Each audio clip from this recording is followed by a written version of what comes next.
Bosman, gua nggak setuju video lu kemarin. Itu bukan lu banget, itu bukan kita. Demikian suara mitra saya yang keturunan Batak dengan nada keras berkata, lu harus klarifikasi. Kita ini pebisnis, tapi kita bukan oligarki. Emang menurut lu Omnibus Law akan meningkatkan kesejahteraan rakyat? Dia bertanya dengan nada keras. Yang saya jawab, saya nggak percaya. Itu delusi, itu khayalan. Gua setuju, itu khayalan. Nah, lu sendiri yang sejak 6 bulan lalu bilang Omnibus Law produk oligarki. Ya lu harus jelaskan posisi lu dan posisi kita. Sontoloyo, ya sontoloyo. Kalau Omnibus Law nggak akan mensejahterakan rakyat, ya bilang, katakan. Kalimatnya yang meledak-meledak tersebut membuat saya tersadar bahwa hal ini harus juga dibuka dari sisi Sontoloyo melihat fakta. Apa yang kita lihat? Aslinya apa sih muasalnya Omnibus Law itu sampai harus terjadi? Benar, banyak pengusaha diuntungkan, tetapi tidak semua pengusaha berhati putih, di mana keuntungannya bakal dibagikan lagi ke karyawannya. Ini yang membuat saya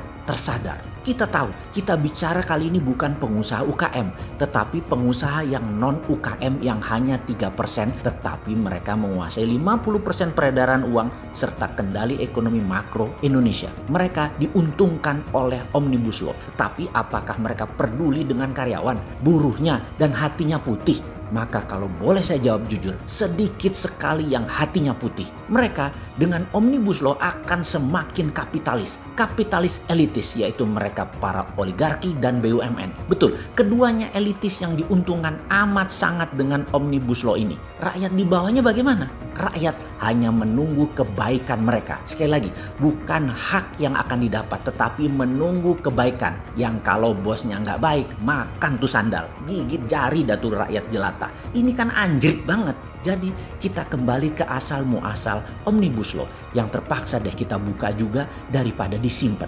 Aslinya adalah saat ini banyak pejabat Indonesia terpesona dengan beranda depan negara Tiongkok di dalam membangun ekonomi. Mereka terkagum-kagum dengan halaman depan rumah Tiongkok. Terlihat indah, megah, dan cepat sekali dicapainya kemajuan ekonomi Tiongkok. Aslinya mereka termakan propaganda Tiongkok. Mereka hanya diperlihatkan halaman depannya saja. Tidak dilihatkan WC-WC dan dapur di halaman belakang. Kekaguman dan keterpesonaan ini membuat cita-cita banyak pejabat tadi ingin melakukan hal yang sama di Indonesia. Lalu Tiongkok dianggap kakak tertua dan nasihatnya didengar. Bahwa salah satu syaratnya adalah buruh harus murah untuk kompetitif produksinya. Kemudian juga kendali atas lahan atau land reform, di mana kalau negara memerlukan maka pemilik lahan sudah tidak ada haknya atau kecil haknya. Di negara komunis yang otoriter hal ini bisa dijalankan.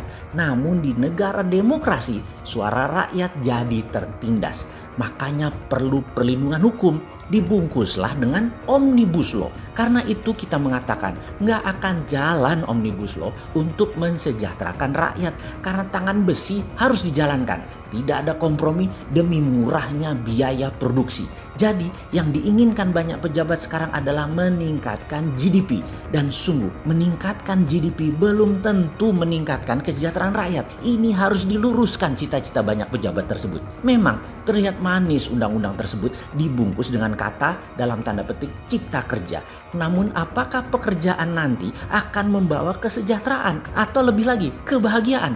Belum tentu, dan kayaknya dengan tekanan Omnibus Law tidak akan tercapai kesejahteraan tersebut. Manusia Indonesia akan dipaksa jadi mesin pekerja, dan ini bukan cita-cita rakyat semesta. Belum lagi ternyata asing-asing bebas masuk juga untuk meningkatkan PDB alasannya. Mau nanti 95%-nya keluar lagi, yang penting PDB nasional naik. Bukannya hilang itu tenaga kerja asing di Sulawesi. Pasti bakal nambah, iya, karena demi PDB. Mengapa mendadak bernegara kok jadi bengis begini sih untuk mencari materi? Jangan begitulah bos, jangan terlalu materialistik. Kita Indonesia, kita demokrasi, kita bukan negara otoriter. Kita mencari kesejahteraan dan keadilan dengan cara manusiawi, dengan cara elegan, dengan lebih adil. Jadi Kalau dikatakan Omnibus Law adalah produk oligarki dan otoritarian, ada benarnya dan pasti.